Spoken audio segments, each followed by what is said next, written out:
Selamat malam pemirsa Ceror Cerita Horor, kembali lagi bersama saya Ceror. Malam ini kita kedatangan seorang narasumber yang akan membagikan kisah nyata yang ia alami di sebuah pabrik tua yang menyimpan rahasia kelam. Langsung saja kita sambut Mas Budi. Selamat malam Mas Budi.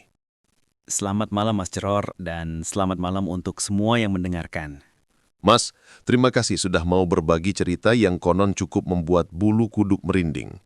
Bisa diceritakan, di pabrik mana dan sebagai apa Anda bekerja saat itu?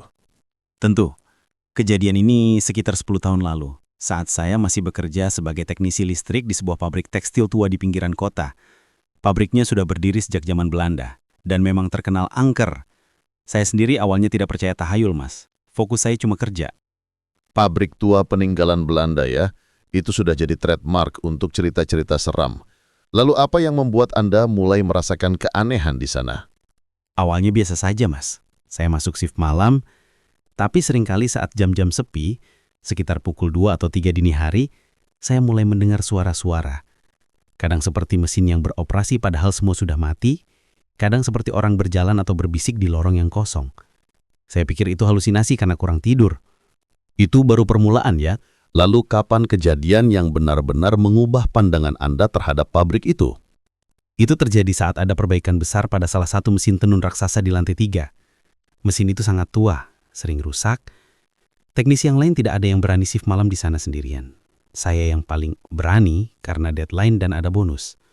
Suatu malam saya bekerja sendirian di lantai 3. Lampu di area itu memang agak redup, dan mesin-mesin lain tertutup kain putih, jadi suasananya sangat suram. Tiba-tiba dari ujung lorong saya melihat ada sesosok bayangan hitam yang sangat tinggi, jauh lebih tinggi dari manusia biasa. Dia berdiri di sana di antara mesin-mesin yang tertutup kain, hanya diam. Saya mengira itu rekan kerja yang sengaja mengerjai. Anda mendekat? Tidak langsung, Mas. Saya panggil, Pak, Mas, ada apa? Tidak ada jawaban. Saya merasa aneh. Lalu saya beranikan diri menyalakan senter ke arahnya. Tapi, begitu senter saya arahkan, sosok itu menghilang begitu saja. Seolah larut dalam bayangan mesin. Jantung saya langsung berdebar kencang. Itu pertama kalinya saya melihat sesuatu yang tidak masuk akal. Merinding saya membayangkannya. Lalu ada kejadian lain setelah itu? Ada, dan ini yang paling parah. Beberapa hari setelah kejadian itu, saya masih harus menyelesaikan perbaikan mesin yang sama. Malam itu, hujan deras, petir menyambar-nyambar. Tiba-tiba seluruh listrik pabrik padam. Gelap gulita, hanya ada cahaya senter saya. Saat saya meraba-raba mencari jalan ke panel listrik utama, saya mendengar suara. Bukan bisikan lagi, tapi suara berat seperti geraman dalam yang berulang kali mengucapkan nama saya. Bedi, Bedi. Suara itu tidak datang dari satu arah, Mas. Seperti mengelilingi saya. Seperti ada yang mencoba berinteraksi langsung. Betul, Mas.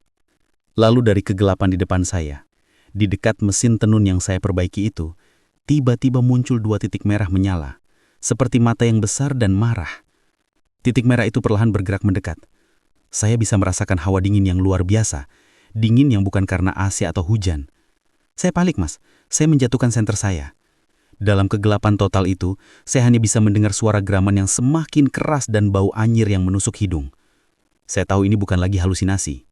Ini adalah sesuatu yang nyata. Sesuatu yang jahat. Apa yang Anda lakukan saat itu? Bagaimana Anda bisa selamat? Saya tidak tahu bagaimana saya bisa lari. Tubuh saya bergerak sendiri. Saya jatuh bangun menuruni tangga, menuju ruang keamanan di lantai bawah. Saat saya sampai di sana, kebetulan lampu kembali menyala. Satpam tua itu melihat saya gemetaran, pucat pasi. Saya tidak bisa bicara. Setelah saya sedikit tenang, saya coba ceritakan. Satpam tua itu mengangguk-angguk. Dia bilang, "Oh, itu penjaga portal, Mas. Dia memang suka muncul kalau listrik padam atau kalau ada yang terlalu lama di lantai 3 sendirian." Penjaga portal? Itu nama yang aneh. Maksudnya apa? Menurut satpam itu, lantai 3, terutama area mesin tenun tua yang saya perbaiki itu, adalah semacam portal menuju dimensi lain. Dan makhluk yang saya lihat itu adalah penjaganya. Dia tidak suka jika ada manusia yang terlalu lama mengganggu tempatnya. Kata satpam itu, beberapa pekerja yang pernah terlalu lama di sana, entah kenapa, menghilang begitu saja tanpa jejak. Ada juga yang ditemukan tewas dengan ekspresi ketakutan yang aneh. Astaga, jadi Anda beruntung sekali bisa keluar dari sana hidup-hidup. Sangat beruntung, Mas. Setelah malam itu, saya langsung mengajukan resign. Saya tidak peduli bonus atau uang lembur. Saya tidak ingin lagi masuk ke area itu, apalagi shift malam. Sampai sekarang, Mas, setiap kali ada listrik padam, saya selalu teringat dua mata merah menyala itu. Itu pengalaman yang tidak akan pernah saya lupakan. Mas Budi, terima kasih banyak atas cerita Anda yang mencekam ini. Ini benar-benar membuat kita berpikir dua kali saat berada di tempat-tempat tua. Pemirsa Ceror, kisah dari Mas Budi ini menjadi pengingat bahwa terkadang di balik mesin-mesin industri ada rahasia dan entitas yang lebih tua dari segalanya. Sampai jumpa di episode berikutnya.